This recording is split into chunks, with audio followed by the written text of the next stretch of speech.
शादी के 2 साल बाद ही जोया के शौहर का सानिया बल्दिया टाउन में इंतकाल हो गया। ऑफिस में काम करने वाले बड़े अफसरान से लेकर चपरासियों तक के मुंह से भी राल टपकने लगी। जोया का हुस्न था ही ऐसा कि होश खुर्द से बेगाना कर दे।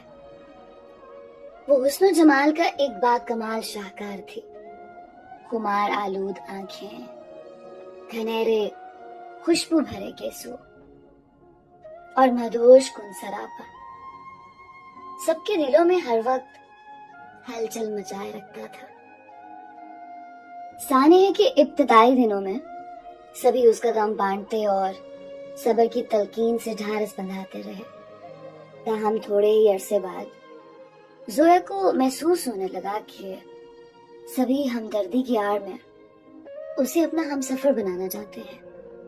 साथ ही उसे ये एहसास भी शिद्दत से होने लगा कि लोग कुछ कहना चाहते थे, लेकिन किसी सबब अभी तक खामोश है। इन सब एहसासात को वो भी जानबूझकर दरगुजर करती रही। 1.5-2 माह के कलील अरसे बाद ही दफ्तर में काम करने वाला 45 साल क्लर्क जहीर अहमद इजहार हमदर्दी की आड़ में कहने लगा, जोया बीबी, सब कुछ किस्मत का लिखा होता है। आप किसी किस्म की फिक्र ना करें। कोई भी काम हो आप बिला झिझक मुझे कह दिया करें। बस यही कहना था या भी कुछ मजीद कहना है? जोया ने उसके चेहरे पर नजरें टिका दी। नहीं जोया बीबी, मैं इसे अपनी खुशनसीबी ही समझूंगा अगर आपके किसी काम आया। वो किसी हद तक मुतमईन नजर आ रहा था। ठीक है। जोया के कहने की देर थी कि वो ये कहकर फौरन उठ खड़ा हुआ। मैं आपके लिए अच्छी सी कॉफी ले आता हूँ। जोया उसे खश्मगीन आंखों से जाते हुए देखने लगी। थोड़ी ही देर में उसने कॉफी का मग टेबल पर रखते हुए कहा, ले जोया बेबी, और कोई काम? मैंने तो ये काम भी नहीं कहा था तुम्हें। जोया धीमे अंदाज से गोया हुई। जोया बेबी, मैंने कहा ना, मुझे आपके काम आके खुशी होगी। उसके लहजे से इत्मीनान झलक रहा था। अच्छा। जोया उसे टिकटिकी बांधे देखती रही। देखिए ना जोया बेबी, कि सितमगरी नहीं तो और क्या है कि आपका जीवन साथी छोड़ गया। वो कदरे नजरी झुकाते हुए कहता रहा और जोया अपनी ठोड़ी पे हाथ रखे उसे बगौर देखती रही। इंसान को एक सहारे, एक साथी की जरूरत होती है, जिसके साथ मिलकर ही वो जिंदगी के नशेबो फराज का मुकाबला कर सके। वो कहता रहा। जोया तो पहले ही से उसकी बातों की तह तक पहुंच चुकी थी, फिर भी खुद पर जब्त करते हुए नरम लहजे में पूछा, आखिर तुम कहना क्या चाहते हो? मतलब की बात करो। जोया बेबी, वो गला खंगारते हुए कहने लगा, आप यकीन माने, आपके दुख का बखूबी एहसास है और ये जिंदगी ऐसे परपेच रास्तों से भरी पड़ी है जिस पर अकेले चलने का सिर्फ तसव्वुर ही थका देने को काफी है। और मैं नहीं चाहता कि आप जिंदगी के किसी दोहराए पर थक जाएं। तो फिर क्या करना चाहिए? वो बामुश्किल अपने गुस्से पर काबू किए हुए थी। तो फिर अगर आप, वो उसके मद भरे नैनों को देखते हुए चुप हो गया। हाँ हाँ, कहते रहो, मैं सुन रही हूँ। वो जानबूझकर उसे मौका दे रही थी। अगर आप चाहें तो इस तन्हाई और अकेलेपन के एहसास को खत्म कर सकती हैं। उसने पत्ता फेंक दिया। वो कैसे? जोया का ये तजस्सुस भरा सवाल उसके जज्बात बढ़ाने और भड़काने को काफी था। मुझसे सेटिंग करके वो अपने दिल की बात जुबान पर ले ही आया। वो कहते हुए चंद लम्हों के लिए सोच में पड़ गई।